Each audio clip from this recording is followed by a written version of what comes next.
Joining me now is my colleague, Katie Tur, who is on the ground once again for us in Pacific Palisades. Katie, you've had just a little over 24 hours to begin to try to process what you're seeing, to talk to folks. Tell us what's happening there today.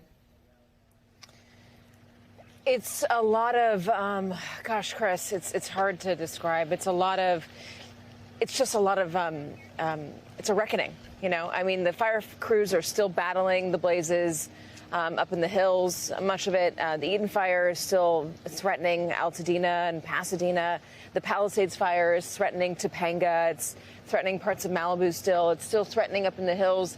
Up here, we've seen hot spots, parts of the hillside on fire. They did announce some good news at a news conference a little bit about 20-30 minutes ago that there is some containment so far. 8% of the Palisades fire, I believe 3% of the Eaton fire. And just to explain what containment means, I know we use that word as if it's self-explanatory, but and it sort of is, but it's what firefighters say when they've it's 100% contained when they've been able to secure a perimeter around the fire. So when they've been able to secure an entire perimeter, they can keep it contained to one area. That's when it's 100% contained. The flames can still be going, but the containment is there.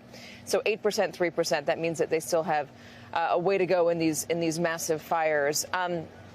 I just have done a lot of driving around. I thought I'd be able to talk to more people today, but the police department and the highway patrol have just locked down access to Malibu and the Palisades. They don't want anybody who's not supposed to be here to get up here. There's just media and emergency crews. Yesterday, we saw a whole lot of folks climbing up the mountain to get into the neighborhood or riding bikes, and there was a lot of concern that not all of those folks had good intentions. We did see some evidence of looting in some parts of the town. So they don't want any of that. They want to make sure that the property that does remain is still safe, that people feel comfortable leaving it as the emergency crews do the work they need to do to make sure all of this area is safe so that people can start to come back and assess the damage and get what they need.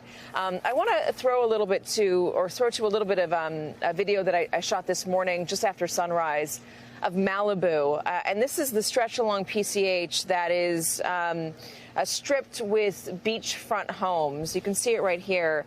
Allow me to describe it.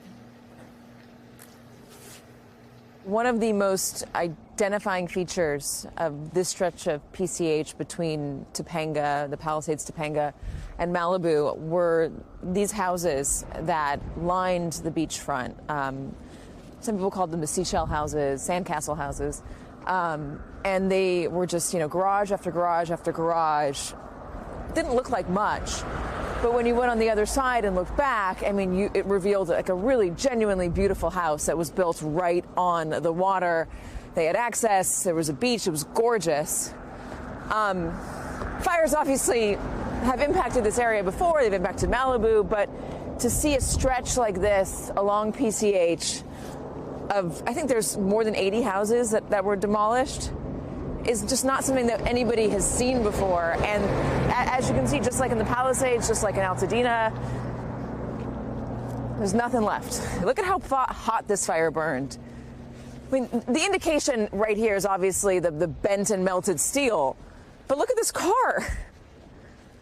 The ground beneath the car gave way. Look at the way that the fire tore through what is left of this thing. I mean, I couldn't even tell you what type of car this is. And the engine is melted, the seats. I mean, you go to the worst fires that you can imagine, and this is the sort of destruction you see. I mean, this is just unbelievable. I have to say, Chris, everywhere looks just like that. Everywhere looks just like that. So much of this town is gone. If you told me 75, 80% of the houses are gone, I would say that feels right. Just block after block, neighborhood after neighborhood, just gone. 10 people are dead so far, according to official count between Altadena, Pasadena, and Malibu. They don't think that number is going to stay at 10, and the reason is they just can't imagine, given the scope of this, that everybody was able to get out. The one good indicator that maybe the death toll is not quite as bad as you might expect is that we're not hearing a lot of missing person reports.